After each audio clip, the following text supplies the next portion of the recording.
All right, let's hit the field. All right. Just wanted to talk, that's all. Welcome to March Baseball. The Yankees were swinging the bats tonight in Tampa against the Toronto Blue Jays, and Gerrit Cole made his spring training debut as he defends his Cy Young Award from 2023. My recap, your reactions coming up next.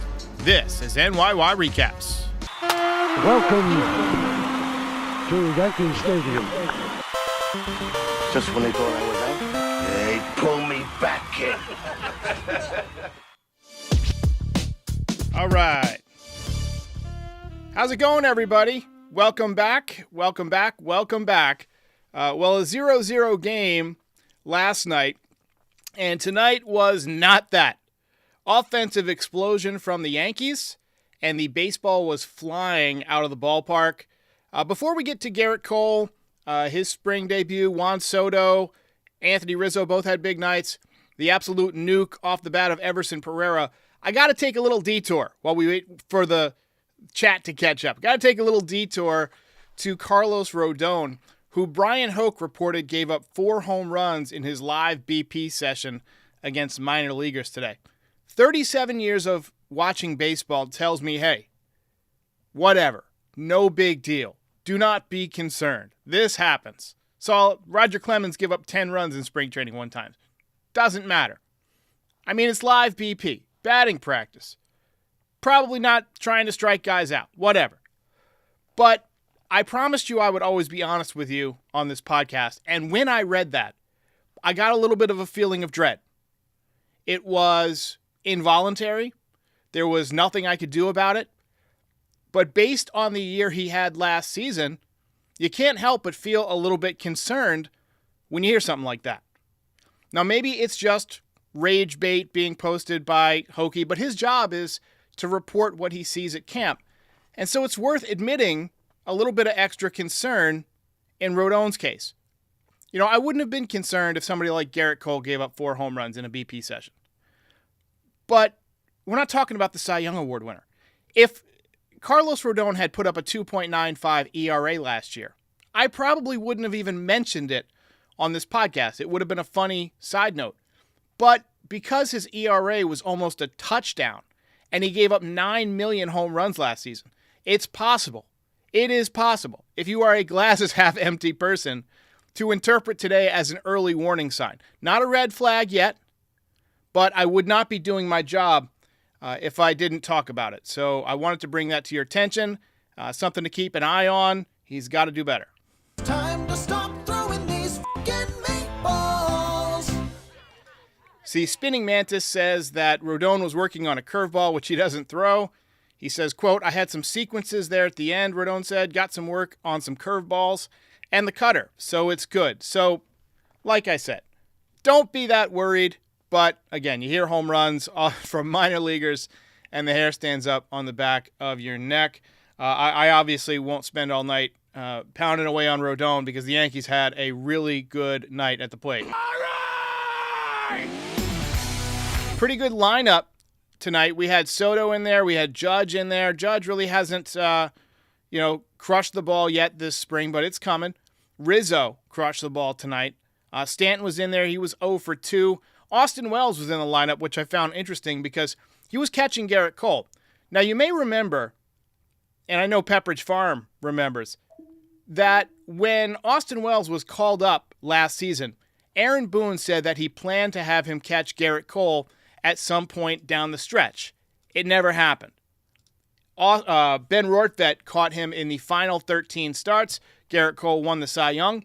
And you have to believe that Gerrit Cole has some say in who he throws to. So he obviously chose Ben Rortvedt as he was competing for a Cy Young Award. Now, maybe it's because Ben Rortvedt had more Major League experience, a bit older, but it's probably because he's a preferred defensive catcher in Gerrit Cole's eyes.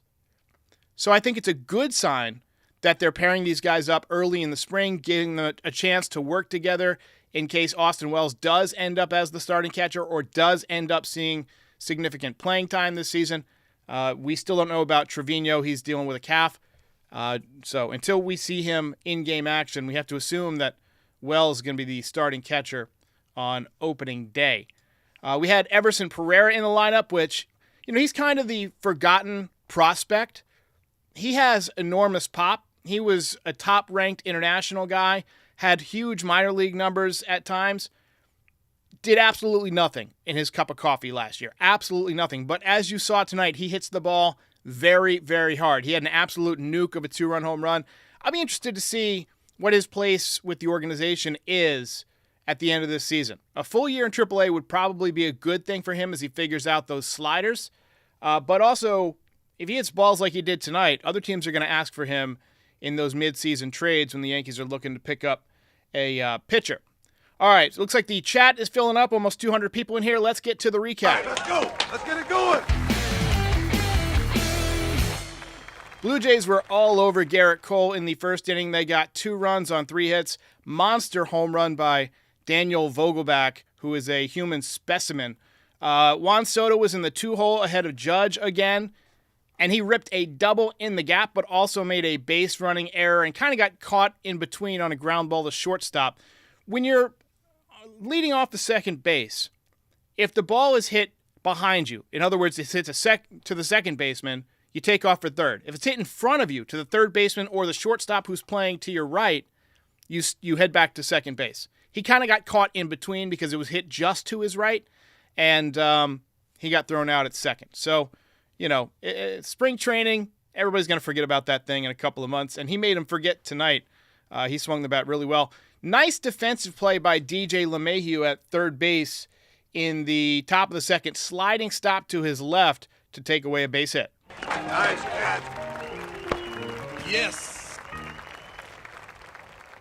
Bottom 2, Austin Wells ripped a line drive double off the right field wall. It was a curved ball. He did a really nice job adjusting to the pitch and getting the bat head on it. That's why I think he's going to do a really nice job with that short right field porch, that particular swing. And then Everson Pereira completely destroyed a hanging slider.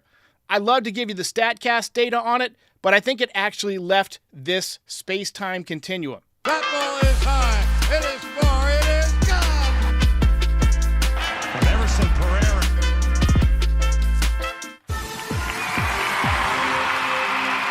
Nice shot.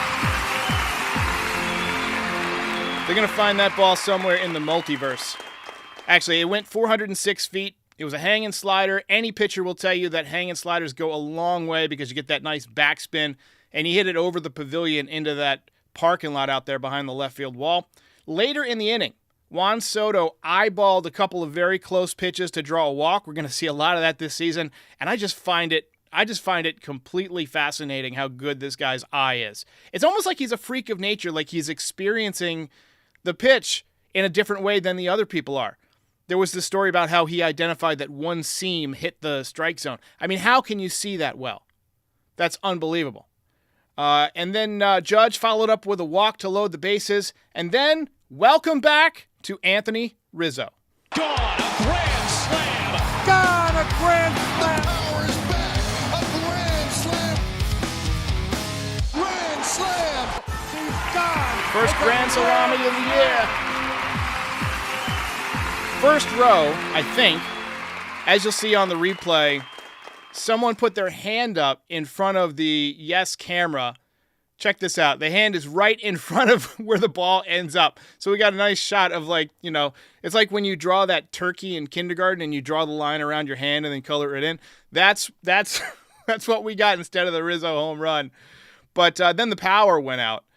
So nice job for Anthony Rizzo. He's going to drive in a ton of runs this year. I mean, you got 2 guys with 400 on-base percentages in front of him in Soto and Judge.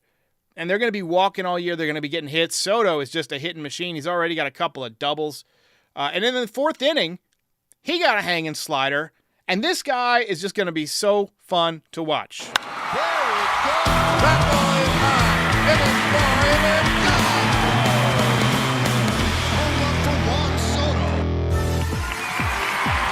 Nuke.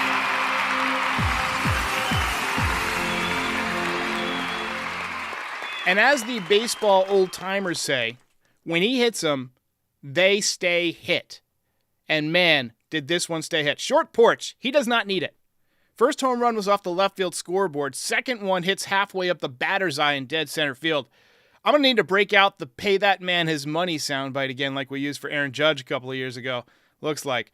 Anyway, so far this spring, he is 4 for 6 with 2 home runs, 2 doubles, 2 walks, and 6 RBIs. Shout out to Max Goodman for the stats. He's on fire.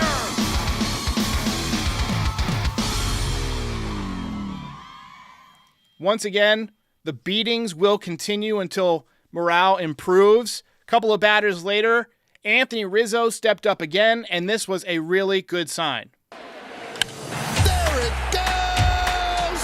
See ya! Gone! See ya! Second home run of the game. The swing looking smooth. And normally, like I said, it doesn't matter what established veterans do in spring training because they're just getting their swings in. Like, I'm not concerned if Aaron Judge hits 180 this spring. I just won't care. But you needed Rizzo to show you something because he's coming back from that concussion. His reaction time was slowed because of that post-concussion syndrome. And we need to see that he's on time. And as you can see, he was on time. That was the classic Rizzo home run.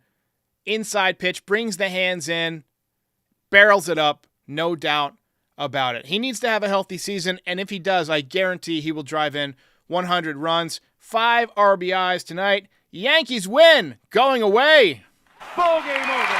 Yankees win. Yankees win.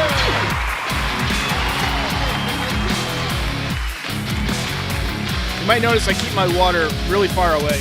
You're a winner. Because last year I spilled water all over it was actually coffee, all over my computer, and I killed it in the middle of the season. And I will not make that mistake again. I'm like super cautious, so I keep it about like 4 feet away from the nearest computer. But anyway, a lot of belt candidates tonight, a lot of really good nights for a number of guys.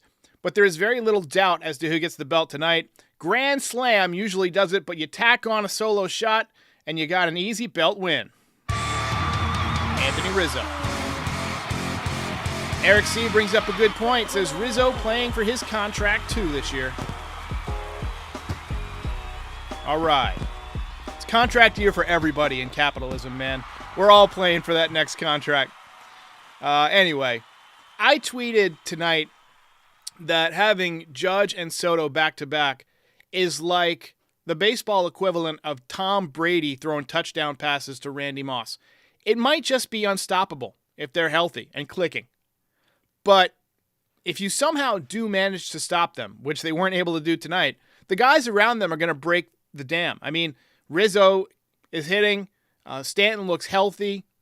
I'm liking what we're seeing so far from Volpe in terms of his swing. He's going to drive in some runs. Austin Wells looks good. So I'm feeling great about where the Yankees stand offensively as we head into the second day of March tomorrow. Let's take a look at the full screen highlights, and I'm going to play a quick voicemail. There was a funny moment in the middle of the game. They showed some pictures that Aaron Judge captured as the Yankees official photographer yesterday, and they were so blurry that I kind of half expected Bigfoot to be hidden somewhere, but we got a pretty funny call about it. Hey, Derek, this is Patrick from North Carolina. Love the show, brother. Enjoying this game tonight, man. I tell you what, it's exciting to see real Yankees baseball again. Soto is playing off his ass, albeit a short sample size, but I hope it continues.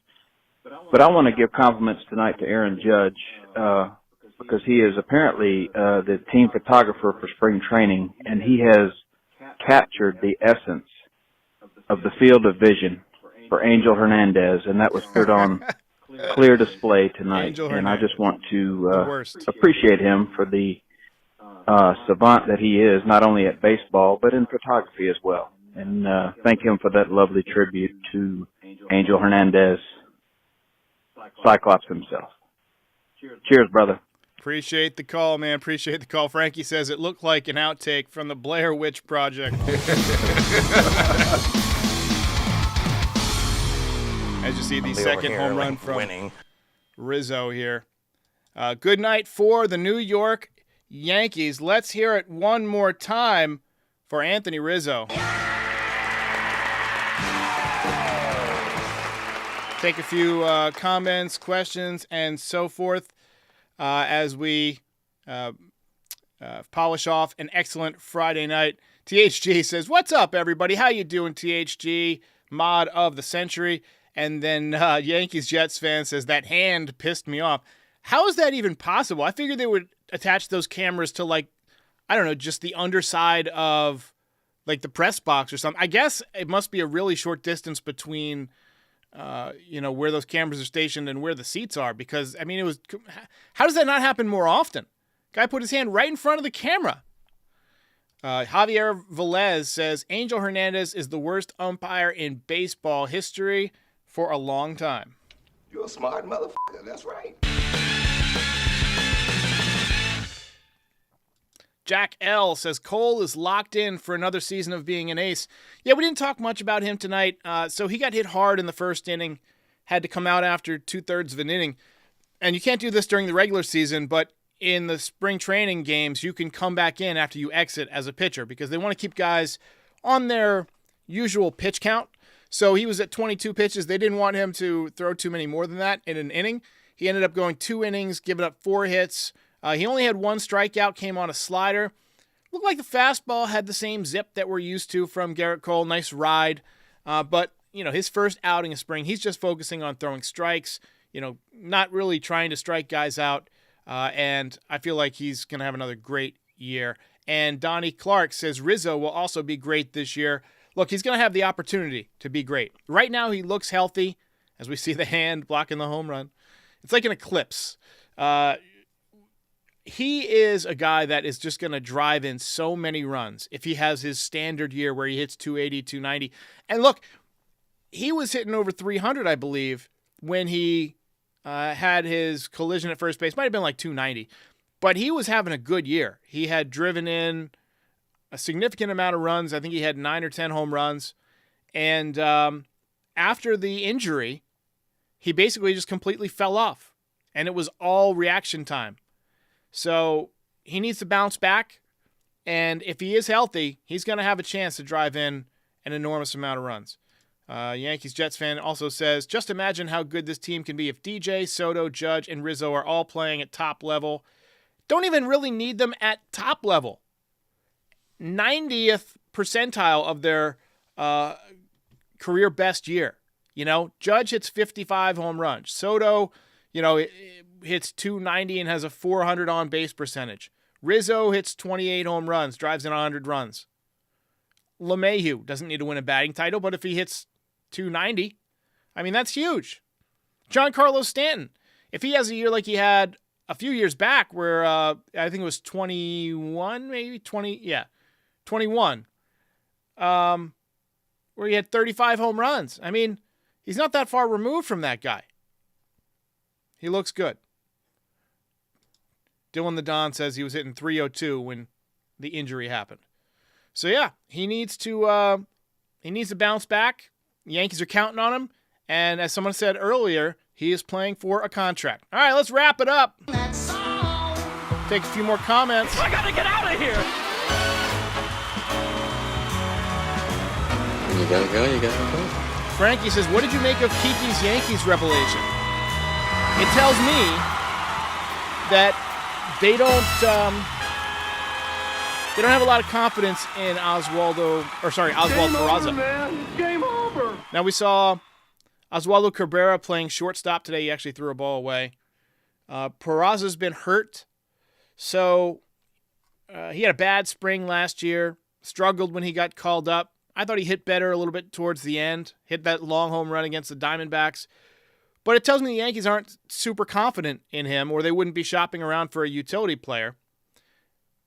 It also tells me they could be planning to move him, or they could have been. Let's say you're able to lock in Kiki.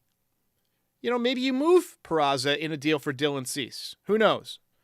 But apparently the deal was $4 million, and he turned it down to go to the Dodgers. Don't blame him. He's going to get more playing time with the Dodgers, and the Dodgers are pretty damn good, if you haven't noticed. All right, ladies and gentlemen, Appreciate all the comments and questions. THG says, any surprise guys break camp in the bullpen in your mind? I'll tell you what, Tanner Tully looked really good yesterday. And then tonight, Mosqueda, I think that's how you say it. Odanier Mosqueda. He's 5'10", 187, 24-year-old lefty, but he's got a really funky delivery.